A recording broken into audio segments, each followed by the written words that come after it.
ইরাকি সশস্ত্র যোদ্ধারা সর্বপ্রথম ড্রোন উড়িয়েছিল গেল ৮ নভেম্বর। সে সময় ইসরায়েল বলেছিল তাদের আকাশ প্রতিরক্ষা ব্যবস্থা আল নুজাবা বা দ্য নোবেলের হামলার শিকার হয়েছে। এরপর ইরাকি যোদ্ধারা কথা দেয় আরও বড় চমক আসছে।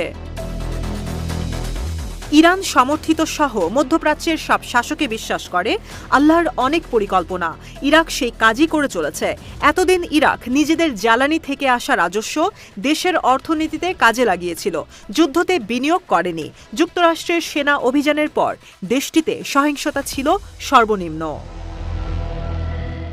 অথচ এই ইরাক এখন হতে পারে মধ্যপ্রাচ্য যুদ্ধের নতুন কেন্দ্র, এমন একটি প্রতিবেদন প্রকাশিত হয়েছে দ্য ইকোনমিস্টে। তাও আবার ইরানের কারণে।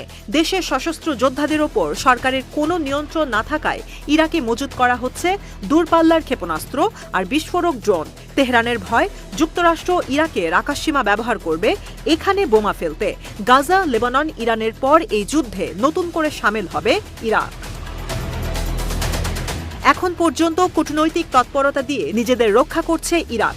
10 নভেম্বর ইরানের ইসলামিক রেভলিউশনারি গার্ড কর্পসের বিদেশি অস্ত্র বিষয়ক শাখা কুদস ফোর্সের সঙ্গে আলোচনা করেন ইরানের জাতীয় নিরাপত্তা উপদেষ্টা। তাদের প্রধানকে ইরাক ছেড়ে যেতে অনুরোধ করেন। অক্টোবরে ইরানে হামলার প্রতিশোধ হিসেবে ইসরায়েলের বিরুদ্ধে যে কোনো পদক্ষেপ থেকেও বিরত থাকতে বলেন। একই দিন ইরাকের প্রধানমন্ত্রী মোহাম্মদ আলী সুদানি সৌদি যুবরাজ মোহাম্মদ বিন সালমানের সঙ্গে দেখা করেন এই আলোচনা করতে কিভাবে এই যুদ্ধকে নিয়ন্ত্রণে আনা যায়, বিশেষ করে ইরাকে অবস্থিত সশস্ত্র যোদ্ধাদের অস্ত্রের ব্যবহার নিয়ন্ত্রণে আনা যায়। ইরানের ভয় ইসরায়েলের আকাশ প্রতিরক্ষা ব্যবস্থায় যে হামলা হয়েছে তাতে এটা পরিষ্কার যে এই কাজ ইরাকের মিলিশিয়ারা করেছে।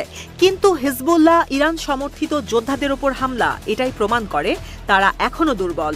এরপরও আগ্রাসন চালাচ্ছে। ইরান থেকে রকেট ছুড়লে ইসরায়েলও পাল্টা হামলা করছে।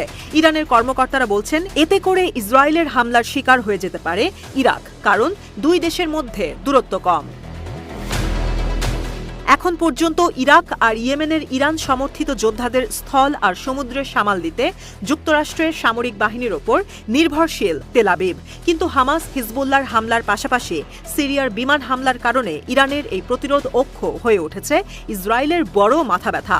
এমনকি ইসরায়েলি নিরাপত্তা বাহিনী ইরাকি যোদ্ধাদের চমক দেখানোর আগেই তাদের ওপর বড় হামলার হুঁশিয়ারি দিয়ে ফেলেছে। শিয়া অধ্যুষিত ইরাকে ইরানের দুই পন্থী মিত্র গোষ্ঠী রয়েছে। এর মধ্যে 2003 সালে যুক্তরাষ্ট্রের হস্তক্ষেপে সাদ্দাম হোসেনের পতনের পর গড়ে উঠেছে একটি গোষ্ঠী। ইরানের সহযোগিতায় 2014 সালে তারা গড়ে তুলেছে পপুলার মোবিলাইজেশন ফোর্স। এই মিলিশিয়া বাহিনীকে সরাসরি অর্থায়ন করে ইরাক সরকার, কিন্তু এরা ইরাক সরকারের নিয়ন্ত্রিত।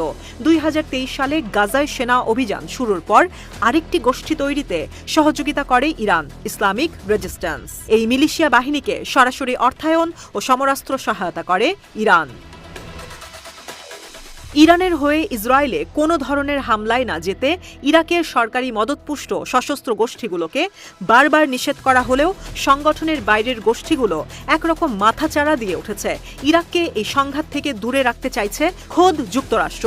ডোনাল্ড ট্রাম্প ক্ষমতায় আসার পর আরও নড়েচড়ে বসেছে ইরাক প্রশাসন। তার বিগত মেয়াদে পপুলার মোবিলাইজেশন ফোর্স বা পিএমএফ এর কমান্ডার আবু মাহাদি আল মোহান্দিস এবং ইরানের জেনারেল ও আইআরজিসির কুদস শাখার প্রধান কাশেম সোলাইমানিকে বাগদাদের বিমানবন্দরে হত্যা করা হয়। দ্বিতীয় মেয়াদে ট্রাম্পের ক্ষমতায় আসা তাই সশস্ত্র যোদ্ধাদের জন্য সতর্কবার্তা।